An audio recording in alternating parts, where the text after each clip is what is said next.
On the show today, we're talking Hight Limit at Bridgeport, plus an update on their ongoing expansion saga and 2024 plans. We've also got the details on a Lucas regular losing his seat, and news about Stewart Friesen's Super Dirt Week status. Let's go.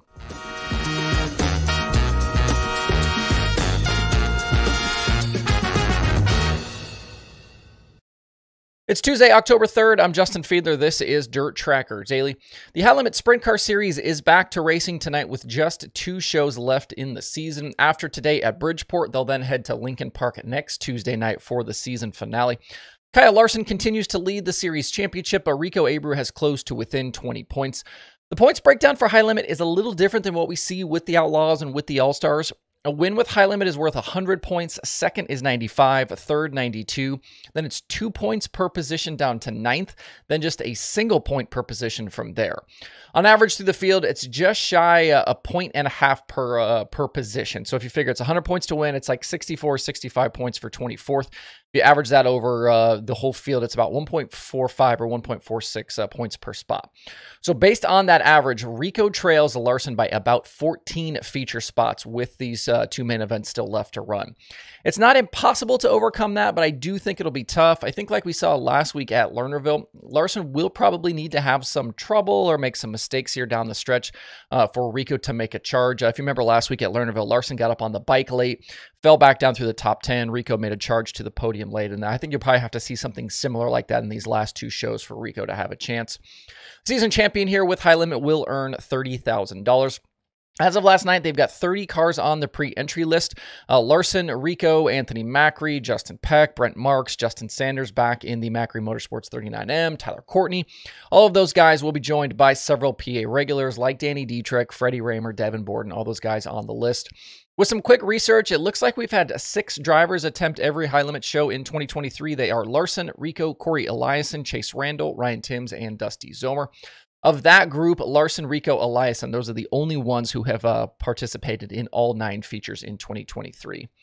The only national touring sprint car show at Bridgeport this year was the All-Star race there way back in May. Tyler Courtney picked up that win over Kyle Reinhardt and Macri. That was a night actually that Justin Peck ended up crashed into the front stretch wall, that wall opening right at the start of the main event, and then went on to miss a couple of weeks with concussion symptoms. I would expect both Sunshine and Macri to be good again tonight, and don't forget Larson had a fantastic battle in 2022 with Sheldon Haudenschild at an Outlaw show at Bridgeport. Larson is the only driver to have finished in the top 10 in every Hight Limit feature to this point. That includes the race that happened in 2022. And you're going to continue to hear about how the series is yet to have a front row starter win a race. 6 of 9 wins in 2023 have come from Row 2. Curiously, we have yet to see a repeat dash winner as well. We've had 10 dashes and 10 different winners in those events. Tonight's Hight Limit program also includes a modified invitational, and if you cannot get there, everything is live on Flow Racing. If you need a Flow subscription and want to support what I do here, you can click the link below in this video description to purchase. That gets you Flow, and it helps me out at absolutely no extra cost to you. Obviously, underlying all of this, too, is the ongoing saga of what Hight Limit becomes in 2024. We covered this some last week on the show. We talked about the All-Star rumors and the Mike Hess departure from World Racing Group and how all that kind of ties into Hight Limit. You can check those episodes out if you want more details. We'll see if Hess is indeed in attendance tonight at Bridgeport, running the show as he did last week at Lernerville. If you are at Bridgeport tonight and you happen to spot Mike Hess, let me know via DM on social media or email. According to some friends, things at Williams Grove over the weekend seemed to go as usual with Don Graby in the tower for the World of Outlaws. It had been a while since he worked an event and ran a race, but he's an experienced hand, and sounds like he was able to jump in and not have any issues.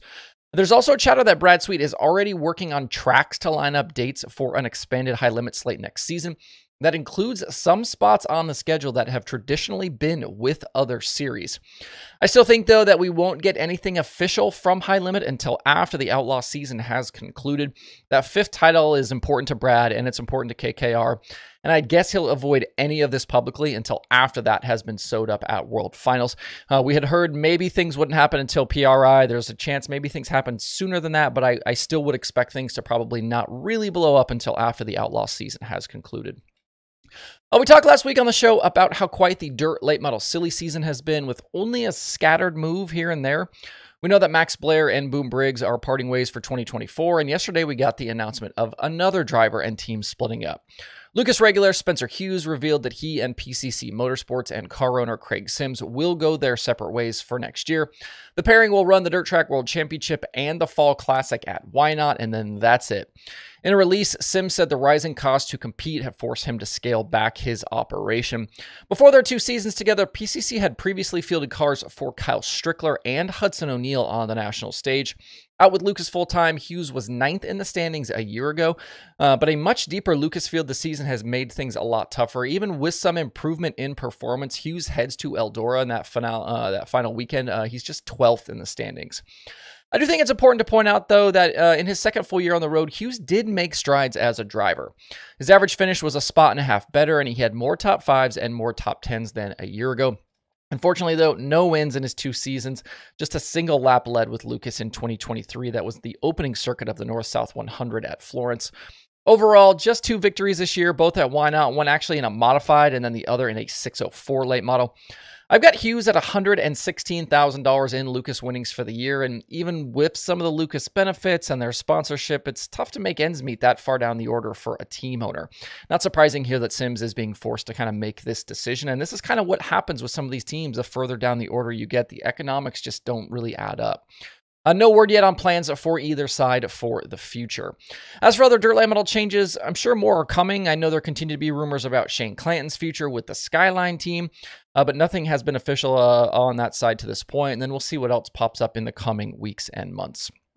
A quick Super Dirt Week update for you.